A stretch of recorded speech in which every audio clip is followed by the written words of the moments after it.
Hello, and welcome back to my YouTube channel. It has been almost 2 years since I last filmed a video.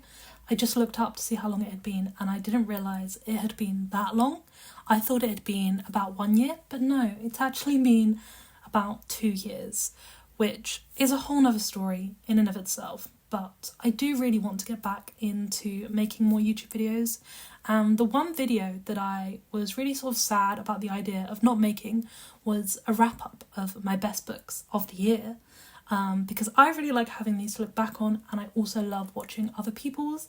I am a big book nerd, and it's really nice at the end of every year to see everyone's favourite books of the year, to really celebrate those books that we absolutely love. And given that I haven't made any other videos this year, I thought that a good way to do this would be to do a tier ranking, because that way I can give you a quick overview of every single book that I've read. I have read 40 books this year, which for me is pretty good. I had one crazy year in 2022 when I had a mental breakdown and then worked in Waterstones, where I read 112 books, I believe it was, but otherwise I tend to read like 40 to 50 books a year, so this is a pretty standard number for me. I'm going to go through these books in chronological order of how I read them throughout the year. So we're going to start with the first book that I read this year, and then we're going to finish with the books that I'm currently reading. Actually, I wanted to include those. Without further ado, let's jump straight into things. Let me make sure my screen is recording. Okay, here is my tier ranking setup. I have kept it really simple, and we've just gone for 4 tiers. In last place, we have This Was Kind of Bad, to be honest. Some books are kind of bad. I wouldn't recommend them. I am a big fan of DNFing books, so there are very few books that I read that I would say are awful. So books in this category are still like 2-3 stars. There are no 1 stars because I just won't finish a book if I think I'm going to give it 1 stars. But there's quite a few books I read this year that I wouldn't recommend. And I either finished them because they were really quick or because I wanted to finish them for another reason. But we'll get to. I think there's going to be a surprising number of books in this category. Next up, the next category is This Was Fine, but I Remember Nothing. Because I think there's quite a few books where I read them, I have a good time reading them, and then could I tell you about them 6 months later? Absolutely not. Would I recommend them? Probably not. I think a lot of these are going to be the kind of books where I would maybe recommend them to a certain person. If I knew someone was looking for a specific recommendation or a specific genre and one of these books fell into that, I would probably recommend it to them. But unless they're looking for like a particular book, I'm probably not gonna remember these books or recommend them to anyone. Next, in yellow, we have This Was a Good Book. I really struggled to know what to name this. I was trying to think of something fun to name this, but I couldn't think of anything because these are just the solid, good books. These are my 4.5 star books. They're not a new favourite all time, but they were a good book and I enjoyed reading them. I got value out of reading them, and I will definitely be recommending them to other people.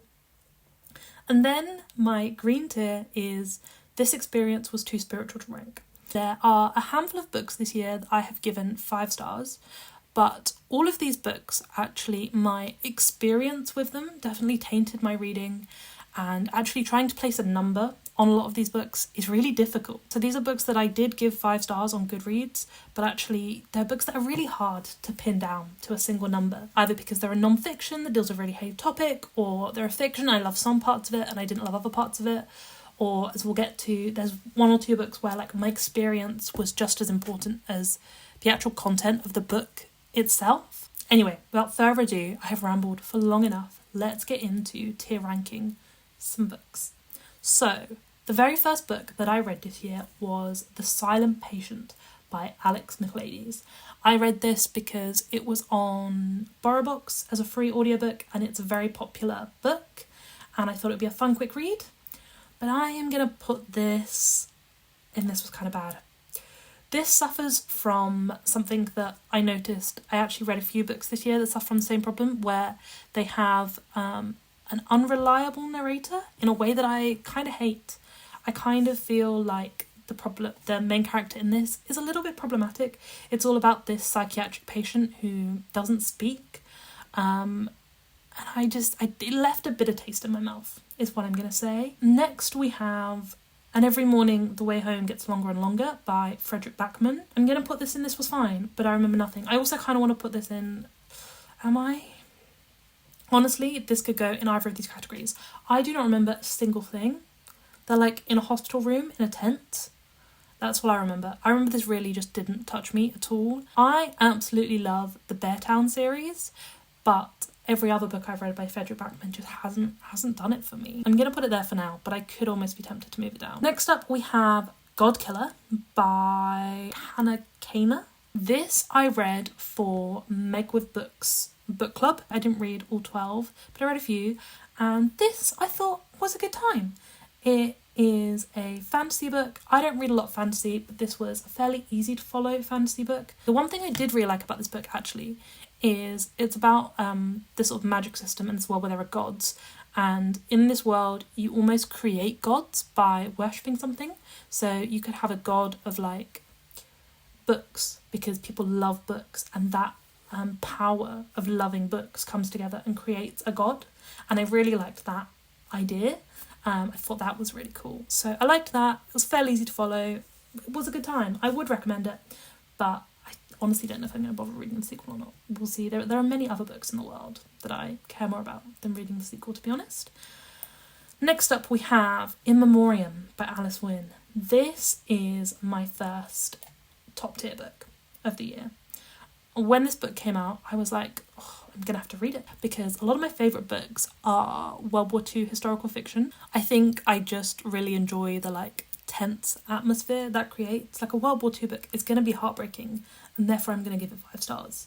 So I'm trying to read less of those. But then I saw this came out, and it's a World War One, which is slightly different to what I normally read, book about 2 young boys. I think they're 17, 18, and they go off to fight in the war, but they're also gay, and they're dealing with their feelings for each other and having to suppress them, and it's heartbreaking. I think this is a great example of why I've called this tier this, because there are some bits about this book that I didn't love. To me, it almost read like fanfiction. It's really hard to describe why. There were some plot points that didn't feel very realistic. They felt like nice, neat, tied bows rather than being realistic. But at the end of the day, it was still a heartbreaking, excellently written book. So I had to give it 5 stars. Next up, we have A Room of One's Own by Virginia Woolf. This was actually a reread, and I'm going to put this in. This was a good book. I wanted to reread this and take some notes on it because I had read it a couple of years ago, and I, to be honest, remembered very little, so I wanted to reread it and take some notes. I think there are parts of this book that are really good. There's a few really good ideas and passages, but it is a long, rambly book. Being Virginia Woolf, who is known for her sort of stream of consciousness style writing. What do we have next? We have this is the what's it called? The series is called like Little People, Big Ideas, Little Books, Big People, or something like that. This is the Albert Einstein one. I'm going to put this here. I read this because it was like 99p on Kindle, and if you know me, you know I love Albert Einstein, so this obviously read this in like 20 minutes. And I thought it was really cute and really nice. It's a good primer on Albert Einstein's life, if you want to know what he got up to. Next up we have In the Dream House by Carmen Maria Machado, which again is going to be my next top tier book. I actually tried to read this book, I think last year, and ended up DNFing it because I found it a bit too triggering and close to home.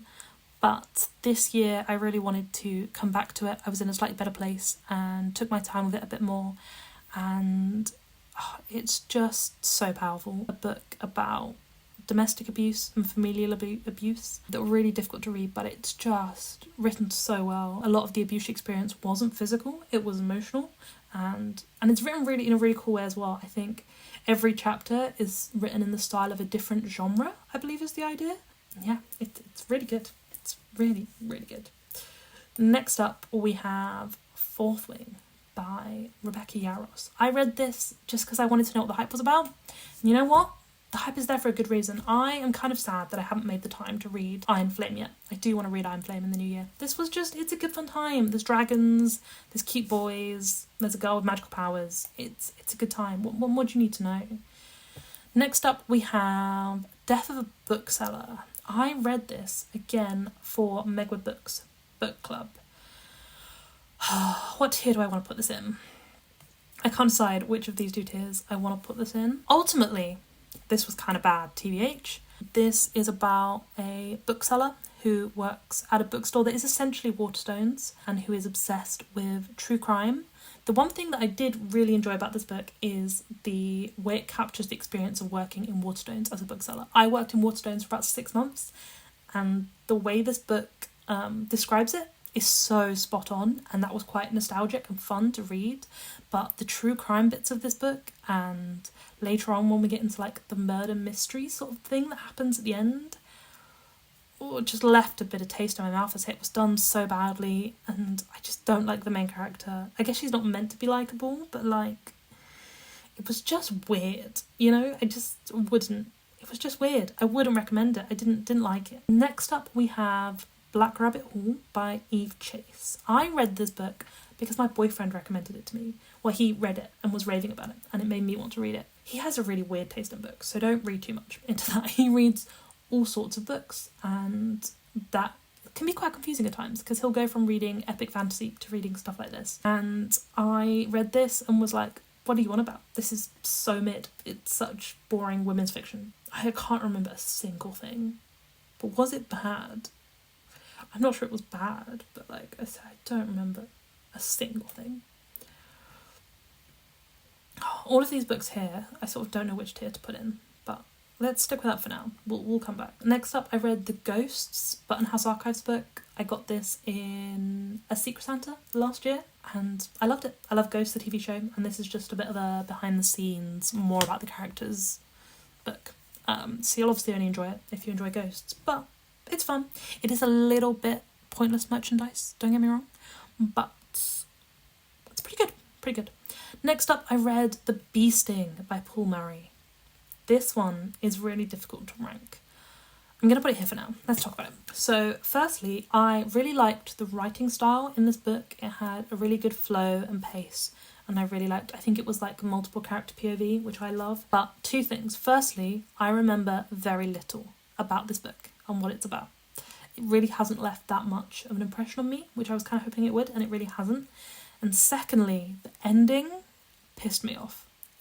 It just pissed me off. I won't spoil it because it's quite a dramatic ending, but it pissed me off. I think it's meant to be, obviously, this big dramatic ending, but it's not even like it pissed me off in a funny way where I was like, oh, I didn't see that. Like, I was like, no, that's not how we're ending this book. I didn't like it. So I think I'm going to put that there. It was really well written. The writing is really good, and so maybe I would pick up more by Paul Murray, but that book in particular, I wouldn't recommend it. That ending just drove me insane. Slug by Holly McNish. This is a poetry collection which I read while I was on holiday in Rhodes. I was actually very ill on that holiday. I just had the worst flu cold, so I spent a lot of time just lounging around reading, and so I read this entire book. This is a poetry collection, but I think the really interesting thing about this is it's a mix of poetry and essays. And between each poem, or every 2 or 3 poems, Holly explains where that poem came from, what was inspiring her, what was on her mind. She adds some more thoughts to it, and I really enjoyed that aspect of it. There weren't many of her poems that I loved as standalone poems, but I actually really enjoyed the essays, and I thought therefore the way that the essays and the poetry went together worked really well. So I really enjoyed reading this, but I think I have actually already unhauled it. I'm one of those people that only keeps 5-star books, so please don't take that personally, Holly, but I believe I have already unhauled it. It was a good time. I don't really need to read it again, but I would recommend it. Next up we have Funny Story by Emily Henry. Emily Henry has become an author for me. I know every year that I'm going to read her book and give it 4 stars, and that's exactly what I did this year. Funny Story is not my favourite. My favourite is still Happy Place. I did find the characters in this quite cringy. I found the whole premise quite cringy. Her fiance breaks up with her, and then because he's in love with his childhood best friend, and then she moves in with the childhood best friend's partner because she's also split up with her partner, so those two move in together, and she obviously ends up dating him, and that I found really annoying. And he also, I didn't love him, but I did love the themes in the book about the fact that she is a librarian and she's trying to find meaning and purpose in life, and he, I think, works in a restaurant wine bar type thing, and there's a whole narrative about how he actually really loves his job and he doesn't want a career. He loves his silly little job and he makes people happy, and it's actually not a silly little job. and all that stuff. So I really liked that bit about their jobs, and it was also just a good fun time. I'm very looking forward to her new release, which I know nothing about, but I have already pre-ordered. That's how it is. Next up we have A Good Girl's Guide to Murder. This, I think, is the first book we've had here that is one of my buddy reads. I have a friend who I buddy read books with. We tend to read them quite slowly because we read them alongside other books that we're also reading independently, so we only get through one every 3 months or so. But the first book that we finished this year was A Good Girl's Guide to Murder. And again, this was a good book. I don't know if I care enough to read the whole series, but I had a good time reading it. The TV show is also pretty good. Would recommend that. And yeah, it was fun to buddy read it because it's obviously a mystery thriller. And so trying to work out what was going on together was very good fun. Next up we have Wayward by Amelia Hart. This is going straight and this was fine, but I remember nothing. I couldn't tell you a good thing about this book, but I also couldn't tell you a bad thing. I literally remember nothing. It's about some witches. There's 3 different POVs. It was meh. Extremely meh is where I'm going to go. I think the only reason I finished it is because it was such a short book that I was like, I may as well finish it. So, next up we have Against Borders, The Case for Abolition by Gracie May Bradley and Luke DeNorina. This was a book that I didn't get given it. It was a art copy that was sent to the Waterstone store where I was working. A lot of art copies get sent to Waterstone stores, and then the booksellers who are working there have, free pick of them. It's just whoever picks it up first gets to read it. And this was on the shelf. I think no one was really interested in it, but I am really interested in this bit of politics, and I've read a lot about abolishing prisons, and I thought this would be a really interesting book. And I really liked the most of this book. It took me a long time to get through because it's really dense, and border control is not really a topic I've studied before, so I had a lot to learn and a lot of notes to make, so it did take me a long time to get through it. It's a tiny book. Let me grab it for you. I'll show you. This one here. It is tiny, but this took me a while to get through. The only thing that I didn't like about this book was the last chapter, which is a fictional look at what a utopian future without borders would look like. And it was just weird, and I didn't feel like it needed to be in here. But otherwise, I really liked this book, and I thought it was really interesting. Obviously, I've never heard anyone talk about this. It's got basically no ratings on Goodreads. I just picked it up on a whim. But I have kept it on my bookshelf because I learnt a lot from it. But maybe that's just because it's the first book I read on this topic. But Mice and Men by John Steinbeck. Finally got around to reading this classic this year. This was another Secret Santa present, actually. A crazy story. I have never read this before. And again, it's got a wild ending. It's a very common book to study at GCSE in the UK. But my class didn't study it. We did To Kill a Mockingbird instead. So a lot of my friends have read this because they studied it in English class. And I just wanted to know what it was about. Next up we have Middle of the Night by Riley Sager, which is Riley Sager's 2024 release. And it's actually his first book where the protagonist is a man. Well done, Riley. Well done. We're all very proud of you for reaching out of your comfort zone. But I thought this one was really good. I really liked the vibes that we have here. We have a bit of a Area 51 where there's aliens. There's a bit of that kind of thing going on. There's a little bit of paranormal, supernatural stuff. The actual reveal wasn't that exciting. You read it and you were like, oh, is that what happened? But apart from that, it was a good fun time. I enjoyed it. Next up we have Bargain Bin Rom-Com by Lena Norms. Lena Norms is one of my favourite YouTubers, and so when she released her debut poetry collection this year, I obviously bought it and read it. Well, actually, maybe she released it last year, but I got around to buying it. I'm reading it this year. However, I didn't love this. There were 1 or 2 poems that I really liked, but on the whole, I didn't love them. But Lena Norms will redeem herself later in this video. Just you wait. So I don't feel too bad about saying I didn't like her poetry collection that much. Then we have None of This Is True by Lisa Jewell, which I'm going straight into. This was kind of bad. And Gemma, I'm looking at you. I saw my friend Gemma give this 5 stars on Goodreads, and I don't know what she was thinking. This, again, like The Silent Patient, has an unreliable narrator, and again, just left the worst taste in my mouth. I didn't like it. I don't mind an unreliable narrator if it's done well. Like, I'm not against it as a concept, but it feels like every time I read it, I just hate it. Because it's always women, and they're always portrayed to have, like, weird mental health problems, and no, didn't like it. I didn't like it. I mean, the ending, absolutely wild, but I just, not in a way that I was happy with. I was just like, what the hell is going on here? Okay, next up we have a reread, my second reread of the year, which was Every Summer After by Carly Fortune.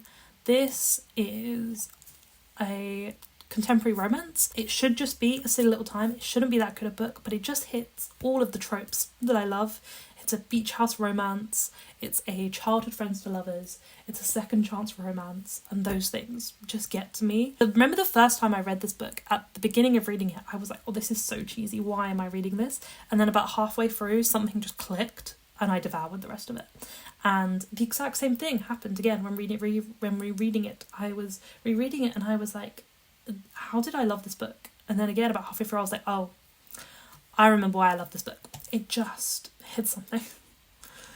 Next up, we have Airhead by Meg Cabot. I have been on a bit of a mission in the last couple of years to reread a lot of my childhood and teen favourite books, and this year I reread Airhead by Meg Cabot.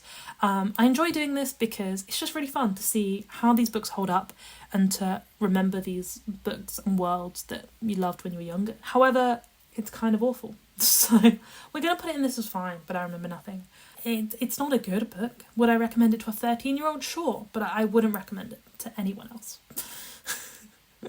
Then we have Meet Me at the Lake by Carly Fortune. Part of the reason why I wanted to reread Every Summer After is because I wanted to read Meet Me at the Lake. And I kind of just wanted to fall back into that world again. I really need to read this year's release, and she's got a new one coming out next year, so I need to get back on that. This one kind of felt like it was written for the sake of it. Kind of felt like she was capitalising on the success of Every Summer After and was told to like write the same thing again, like rinse and repeat, and she did, and it's not quite as good. It's alright, but could I tell you a single plot point? No. There's a man stood on a hill. If you've read it, you'll know what I mean, but that's literally the only thing I remember, is that he stood on the hill. Then I read While Time Remains by Yeonmi Park. I read a couple of years ago In Order to Live by Yeonmi Park, and that is an incredible biography about this girl who grew up in North Korea and then ran away. She lived in China and then South Korea and then America, I believe, is where she's ended up. And that first book is all about her story, running away, and what life in North Korea was like and why she chose to leave. And I think it's an excellent book if you want to learn more about the horrors of North Korea and everything that's going on there and what it's like for people and a little bit of the politics of that part of the world. An incredible book. And she wrote a follow-on book called While Time Remains. And I was really interested to read this. I was very sceptical going into this book because I know from vaguely keeping up with her online, like I've watched a few interviews and things that she's done recently, that she's gone very right-wing politics. And so I was a bit sceptical about reading this book, but I kind of wanted to like hear her out and hear things from her point of view. And it's one of those books where you're like, everything you say makes sense, but it just, something about it is just leaving a bad taste in my mouth. At the end of the book, she's like, I want to thank my icons, Joe Rogan and Jordan Peterson. And you're like, okay, if you want to do that, then sure. But like, so that's why it's going there. I'm glad I read it. I'm glad I heard her out. It's interesting to read as a follow-on to In Order to Live, to see why someone who went through all of that would end up having really right-wing politics. But objectively, it's a weird book. It also kind of feels like a cash grab. I'm not sure it needed to be written. Anyway, next up we have A Bit of a Stretch by Chris Atkins. This is actually a reread, but I'm putting it straight into this experience of Too Spiritual to Rank because this is a fascinating book. It is all about this journalist called Chris Atkins who gets, prosecuted for some like tax crimes and ends up spending a year in prison, and he documents his year in UK prisons and what that's like, and his experience is kind of awful because UK prisons kind of are awful, and he documents that excellently. It is a really good book if you want to learn more about the problems with our prison system, especially in the UK. A lot of what I've read is US focused, and this is a UK focused book, so that's really good. And also because it's told with this narrative style of a journalist spending a year in prison, it's much more digestible than reading a non-fiction book, but it is just as harrowing as some of the other books I've read. And the reason I wanted to reread this year is because I wanted to read the follow-on book, which we'll get to in a second. However, I think I did actually finish one other book in between these two. So our next book, is The Secret Life of Cows. Where am I going to put this? I think I'm going to put this in... Again, it could go in either. It kind of is bad. I didn't love it, so... This is a book about a woman who grew up on a dairy farm, talking about how cows have their own secret little lives, how every cow is unique, how they have personalities, how they have families. And I thought that would be really fun to read because A, I am vegetarian, if you didn't know, and so I thought, reading these heartwarming stories about cows would be really nice. And B, I read this as I was moving away from Cambridge. I've been living in Cambridge for the last couple of years. And if you didn't know, in Cambridge there are loads of cows that live on a lot of the public land, on the commons. So you can be walking and cycling around these parks and there's cows everywhere. And it's amazing. I love it. I miss it so much. I miss cycling to work and cycling straight past all the cows. And so I thought this would be a fun book to read. However, the two things that I think this book did wrong is firstly, this book is still in favour of dairy and meat eating. I don't know how anyone can talk about how cows have individual lives and still want to eat them. And secondly, it just gets a bit boring and repetitive. I think each chapter is about a different cow and their stories are all kind of the same because they're cows. So it gets a bit boring and repetitive after a time, even though it's literally a 150-page book. So I'm kind of glad I read it, but I wouldn't recommend it. Then we have Time After Time by Chris Atkins, which is the follow-on book to A Bit of Stretch. I'm going to put this in, this was a good book. I was really worried going into this book that Chris Atkins would have nothing else to say and that this would be a cash grab follow-on book for the sake of it, but it really wasn't. He has, obviously since his experience in writing the book, become fascinated with the prison system himself, and one of the things he talks about in the first book is that one of the biggest problems we have in the UK is repeat offending, and that so many people who commit crimes will go on to commit future crimes and reoffend and end up back in prison. And so he wanted to write a second book about why that happens and sort of how those people are treated in prison. And so he interviews a load of people and talks about, stories he didn't talk about when he was in prison that just didn't fit into the first book that are more relevant here. And again, I thought this was so good. It's not quite as good as that first book, but I do think this was a really worthwhile, interesting book, and I'm really glad he wrote it. And I was really pleasantly surprised to see that this wasn't just a cash grab and that he did actually have a lot more to say. But really that's because incarceration is a wild topic and we should all be talking way more about it, and there is so much to say that it's kind of easy to write a book about how awful our prison system is because it's so bad. Next up, I read Bloody Summer by Carmen Maria Machado. This is one of those Amazon short stories, and this was weird. That's all I remember. I couldn't even tell you what this was about. I don't remember a single thing. It's literally 20 pages. It's not long, but I don't remember a single thing, and I don't remember enjoying it. I think I gave it 2 stars, so I'm just going to put it down there. Next up we have The Last Time I Lied by Riley Sager. I read this year, and I have now officially read every Riley Sager book. I love Riley Sager. They are good time thrillers. They're not the best books in the world, but just something about the way he writes a thriller, I absolutely love. And I love this is set in a summer camp, and if you know me, I love a summer camp setting, I love a lake house setting. So I ate it right up. This is one of my favourites, I think, and I'm glad I finally read all of his books. Next up we have The Little Book of Laika by Mike Viking. I read a few years ago The Little Book of Hygge, absolutely obsessed with that book, and so I finally got around to reading The Little Book of Laika. It's definitely a coffee table book. It's a bit waffly. It pads things out a bit more than it needs to, but if you don't know anything about this book, it's about the science of happiness, and if you didn't know anything about this book, it's a really great primer on some of those topics and studies that have been done about how we can all be happier humans and what it takes to live a meaningful life. Then we have Emma, which feels like the most monumental book I read this year, and this is definitely going in that top category. But again, this is one of those where, as I said earlier, this is the book I was thinking of, where my experience reading this was just as important as the actual book itself. I really fell down a bit of a Jane Austen rabbit hole this year, thanks to reading Emma, and I had so much fun doing it. Okay, so what happened was, because I feel like I need to tell you the entire Jane Austen rabbit hole that I've been down this year, because I don't think the fact that I've read one book explains like the whole moment that I had. So, first of all, I was watching Bridgerton because I wanted to watch the latest series. So I was rewatching the old series because I couldn't really remember what happened, and then I wanted to watch the new series. And my boyfriend did that classic boy thing where you start like casually watching it out the corner of your eye, and then by the end he was absolutely hooked and loved it, and we were watching all of Bridgerton together, and it was great fun. He in particular really liked the Kate and Anthony season, and I was like, well, if you really like Kate and Anthony, you really need to watch Pride and Prejudice, because I'm a big Pride and Prejudice fan, his mum is a big Pride and Prejudice fan, and I was like, the original Kate and Anthony is Pride and Prejudice, and I think if you enjoyed that season, you will actually really enjoy Pride and Prejudice. So I was trying to persuade him that he should watch Pride and Prejudice, and he was like, well, if I'm going to watch it, I want to read it first. So he read Pride and Prejudice, loved it, and it was so fun to like have him reading it and then tell me where he'd gotten up to, and I could like react to it, and that was really good fun. And then we sat down and we watched the BBC Pride and Prejudice series. We both loved that. It's really good. I've seen it before, but it was his first time seeing it properly.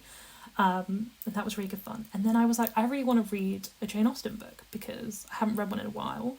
And I was like, I think I'm going to read Emma. I think actually I had like attempted to start Emma a couple of years ago, and I'd put it down for whatever reason. And I was like, I think I'm going to give Emma a proper shot. And then I found out that he had already started reading Emma. I was like, dude, slow down. So I started reading Emma as well, and we basically buddy read Emma, which was lovely and good fun. And I also listened to, there's a podcast called Pod and Prejudice, where they read a chapter and sort of analyse each chapter one by one, and that's really good fun to listen to as well. So I was like listening to that as I was reading it, listening to their commentary. I was obviously getting to talk about it with my boyfriend. That was really fun. And then we watched the 2020 version of Emma with a full stop. We watched that and we both really loved that. And I also independently watched the what's her name, Gwyneth Paltrow version, and I rewatched Clueless, so went down that rabbit hole. That was really good fun. And we also this year went to see Ostentatious, which is a stage show which is entirely improv, but like in the style of Regency England Jane Austen vibes, and that was really good fun.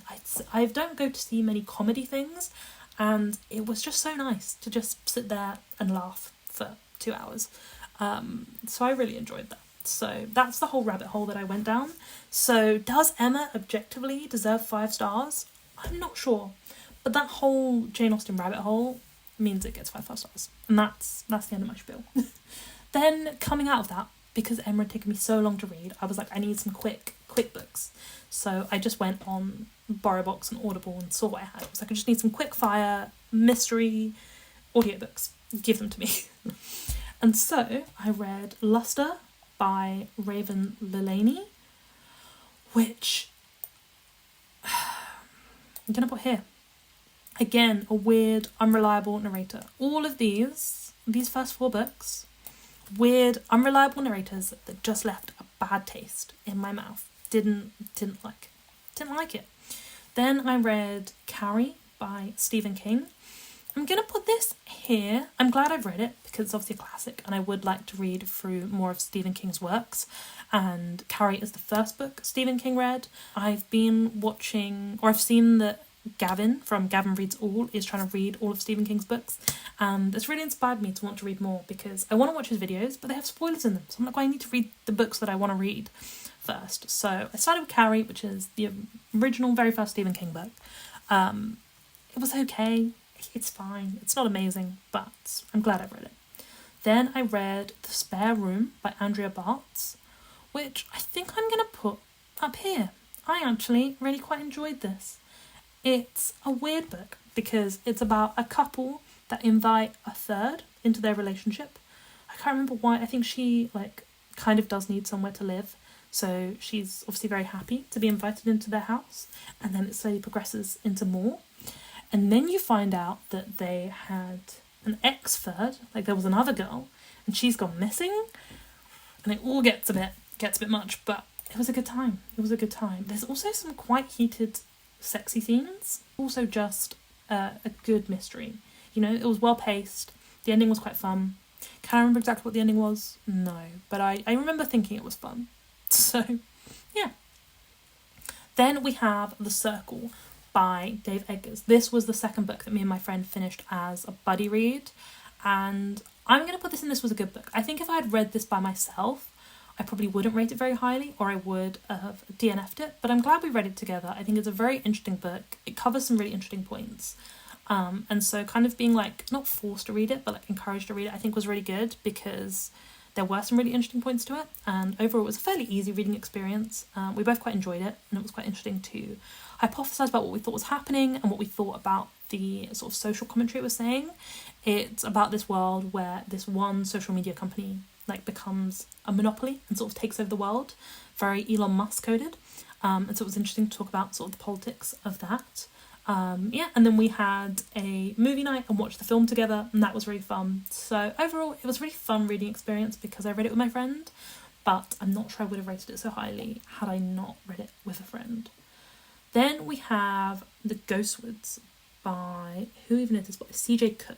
I read this because I've joined an in-person book club in my local area. I've just moved house and I want to meet some more people my age in my local area, so I joined an in-person book club, and this was the December book. So we read this, and at the beginning of December we got together and reviewed it. I'm gonna put this in, this was fine, but I remember nothing.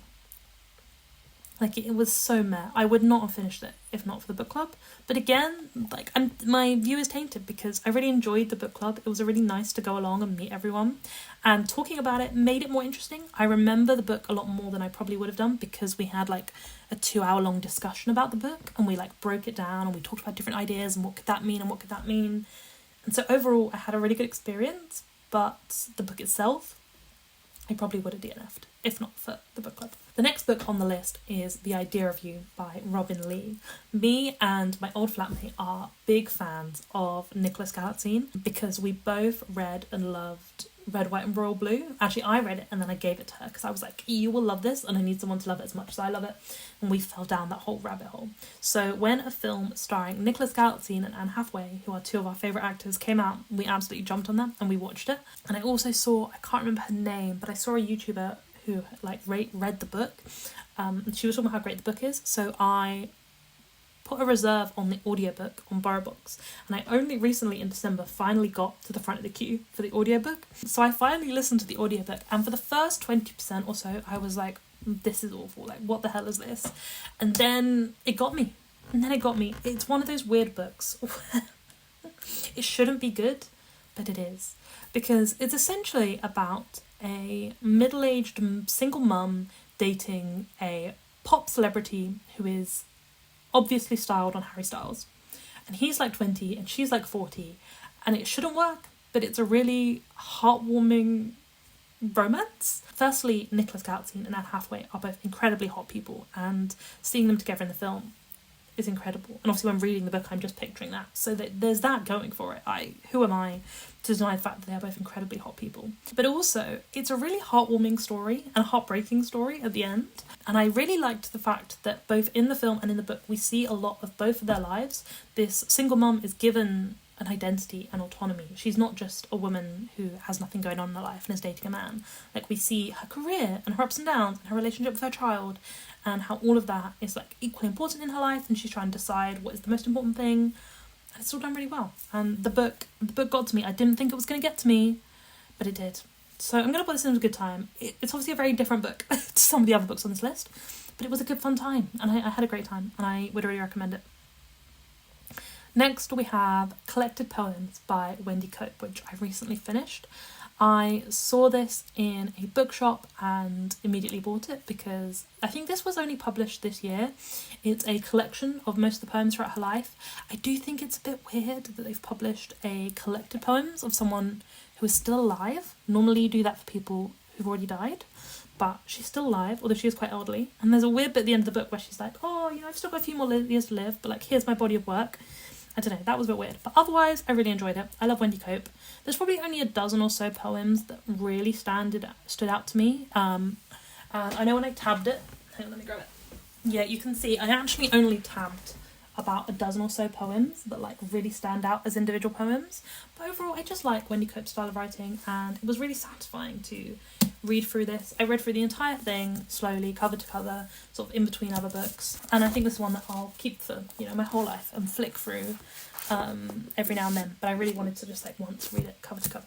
And then the final book that I have actually read this year, because the last two, which we'll get to, are my current reads, is The Christmas Wish by Lindsay Kelk. This is the December/January book for my in-person book club. We'll be meeting in about a week to get together and discuss this book.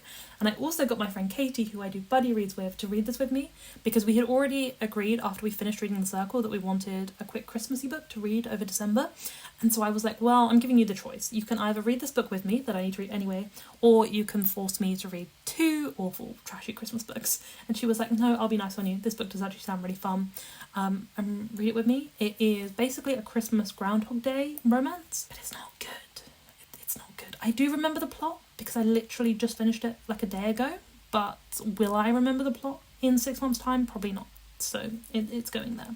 It's not boding well for the book club, is it? But our next book is Circe by Madeline Miller, which is obviously a much more well-renowned book. So maybe things will pick up.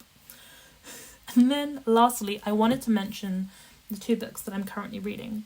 Over the holidays, I've been taking a bit more time to read, and so I've been reading a bit more intentionally and picking up some like bigger, more meaningful books. And so the book that I'm currently reading is The God of the Woods by Liz Moore. And this, I am predicting, is going to go here. I'm about 70% of the way through, and I'm fairly certain that this is going to be my new 5-star book, and would probably beat all of these. I really don't know whether I can like say it's my favourite book of the year, because I haven't actually finished it. I'm on 70%, and I'm trying not to rush it, so I don't think I will be able to get it done by the end of the year. But if I were to include it in this, it would be my favourite book of the year. It is incredible. I actually started listening to this on Audible about a month ago, and I got about 30% of the way through, and I was like, let me stop here, let me order a physical book, let me get my pencil out and start annotating, because this is incredible. So I've been reading it a bit more slowly, trying to really absorb it, because it's really good. And this book actually won the 2024 Goodreads Choice Awards mystery thriller category, which I think is really interesting, because obviously everyone was expecting Frida McFadden to win, and this one, which is a bit of a like left fielder, but I'm not complaining, because I am absolutely loving it. So yes, it is a mystery book. There is a family who live kind of they have a house in New York, but they also have a summer house in the woods, and they run a summer camp near there. And they have a young son, and he goes missing when he's about 8 years old, and he is sort of presumed to be dead. They never actually find him, I don't think, but he's sort of presumed to be dead. And then they decide to have another child, so they have a daughter, and now she is 13, and she has just gone missing from the summer camp. So that's the mystery that's going on. What the hell happened to these 2 kids? But the thing that makes this book so much more than that is the writing style. It is multiple POV, which if you know me, is one of my favourite things. I love when a book has like 17 points of view, and it's just so beautifully written, and we're getting to see how this mystery is touching all of these different people in this community, in this town. It's incredibly written. It's really well paced. Like, you just want to know what's happening in the mystery, but you also care about these people and you want to hear their backstories. It's incredible. I'm so confident that I'm going to give this 5 stars. Unless something wild happens at the ending, it's going to be 5 stars. And then lastly, I wanted to include also Half-Assed Human by Lena Norms, which I'm currently listening to on Audible, but I do need to get my hands on a physical copy of, because it's incredible. Lena Norms, as I said, is one of my favourite YouTubers. I didn't love her poetry collection, but she's just released her first debut book. It's a non-fiction book, and it's incredible. I was really worried that this book would either be, didn't need to be written, or because I was already following Lena Norms, I would already know all of it, because it's a bit of a self-help book, and that category can always be a bit questionable. But I sort of had faith in Lena, and I was like, I'll give it a go and see what I think. And I love it. It's a manifesto about why you should do everything half-assed, and why, you know, doing something half-assed means like not putting your full self in, you know, like just doing a little bit, why that's so much better than not doing something at all, and why it's better than trying not to be a perfectionist. And it's a manifesto all about that. And she sort of starts with the opening manifesto, and then each chapter is to do with a different category of your life. So there's a whole chapter about clothing and fashion, there's a whole chapter about diet and veganism, and she talks about all these different topics and sort of how to approach them with this half-assed attitude. And it's incredible, and I'm pretty sure I'm going to give it 5 stars. So I wanted to include those 2 books because although I'm still currently reading them, I'm fairly confident that both of them are going to be 5 stars. They're both recent releases. If you're watching this video and you want to support, you know, some new upcoming books, I cannot recommend these 2 enough. I will probably also include them in my 2025 video because they're currently reading, if I make one next year. But yeah, let's zoom out a bit and have a look at our entire ranking and just double check there's nothing that I want to change. So I am very confident with my This Experience Was Too Spiritual to Rank tier. Those 6 books are the creme de la creme of what I read this year. The next tier, I think everything on that is a solid good read, and I would recommend. They're all a good fun time, or like an important book. They all have a lot to say. Yeah, I would recommend those books to basically anyone. The next category, this is fine, but I remember nothing, are books that I probably would recommend to certain people. As I said, if someone comes up to me and they want a recommendation for a specific thing, I wouldn't be afraid to recommend these books, but I wouldn't recommend them to anyone. However, I'm going to move this one down, and I'm going to move Wayward, and I'm going to move Young Park. Is that what we're going to do? Yeah. Okay, I feel quite confident that those 7 books remaining in the orange category, I would feel comfortable recommending to certain people. Like if someone wants a specific book, I would be happy to recommend them that book, even though I didn't love it myself. And then lastly, in the red tier, we have the books that I just kind of think were objectively bad, and I wouldn't recommend to anyone. Yeah, okay. On that negative note, we're going to leave this here. Thank you so much for watching this incredibly long video. I have filmed for about an hour, so I'm hoping I can cut this down a little bit. But thank you very much for watching, and I really hope that I get to make more videos this year, even if it's just 2 or 3. But thank you very much. I hope you're having a lovely time, and I wish you all the best in the new year. And leave a comment down below. Let me know what your favourite books of the year are, because I'm always looking for more book recommendations. I'm really hoping to sink my teeth into lots of books in the new year. I feel so inspired to read at the moment. There are so many books I want to read. I just need to get going. Okay, thank you very much for watching. I will see you soon. Bye.